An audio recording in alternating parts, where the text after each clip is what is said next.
गुरु जी का खालसा वाहिगुरु जी की फतेह। जन्म साखी 10 गुरुओं की सूरज प्रकाश ग्रंथ साखी गुरु गोबिंद सिंह जी की सिख को उपदेश।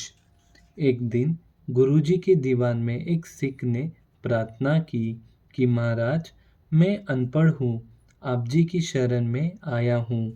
संसार दुखों का घर है, कोई वह रास्ता बताओ जिससे मेरा जन्म मरण कट जाए।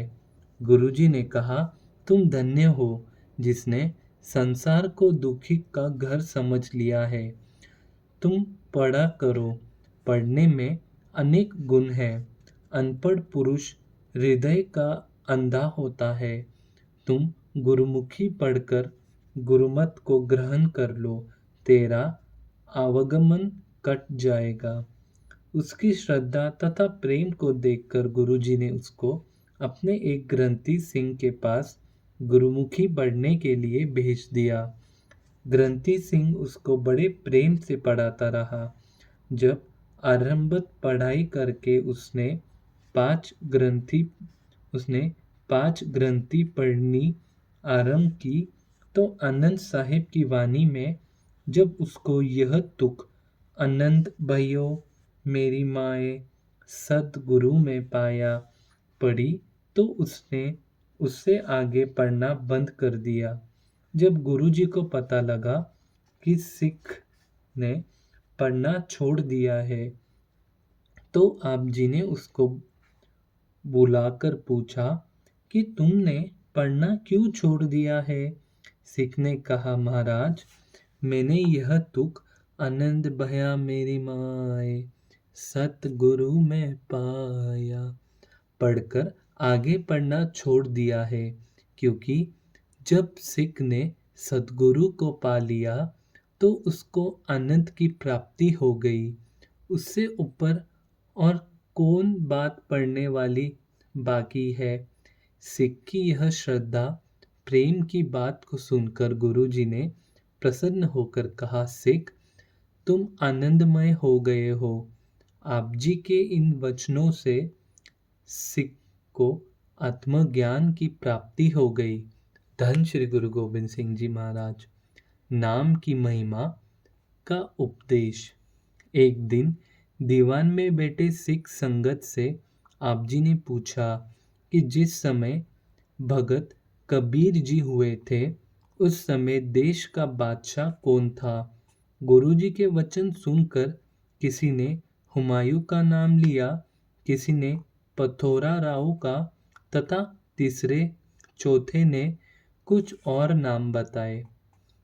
इसी तरह जब सारे अलग अलग बोलकर चुप हो गए तो गुरुजी ने फरमाया, देखो सिक्को, नाम का कितना प्रताप तथा महिमा है। जैसे कि जाति से कंगाल जुला कबीर को उसकी स्त्री लोई, बेटी कमाली तथा बेटा कमाल को नाम जपने के कारण सब कोई ज्ञानी, चितक तथा गृहस्थी जानते थे, परंतु देश के बादशाह के नाम को कोई नहीं जानता। इसलिए नाम धन बहुमूल्य है। जो पुरुष नाम जपते हैं उनकी बराबरी कोई नहीं कर सकता। जो जगत के धंधों में फंस कर नाम नहीं जपते उनको खसार ही रहता है। जब भगत कबीर जी नाम जप कर प्रसिद्ध हुए उस समय सिकंदर लोदी का राज्य था। बादशाह ने इस्लाम काजियों तथा पंडितों की बात में आकर कबीर के हाथ पैर बांधकर मस्त हाथी के आगे डाल दिया, परंतु हाथी कबीर जी को देखकर चीखे मारते पीछे को दौड़ गया। फिर जंजीरों में जकड़कर कबीर जी को गंगा नदी में फेंक दिया, परंतु कबीर जी की जंजीरें टूट गई तथा कबीर जी मुगल शाह के ऊपर चौकड़ी मार कर बैठ गए। देखो, कहा गरीब जुला तथा कहा देश का बादशाह। इसलिए तुम सभी सिख नाम का स्मरण करो तथा गुरु के प्यारे सिख बनो। मन करे जो सदा नाम में लीव लगाता है तथा हाथों से तथा शरीर से संतों की सेवा करता है, वही मेरा प्यारा सिख है। जो ऊंची करनी करके मन को नीचा रखे, शरीर के हगात को त्याग कर ब्रह्मांगता को दृढ़ करे, वह अनेक में एक को देखने वाला हो, वही ब्रह्म ज्ञान को प्राप्त करता है। धन श्री गुरु गोबिंद सिंह जी महाराज।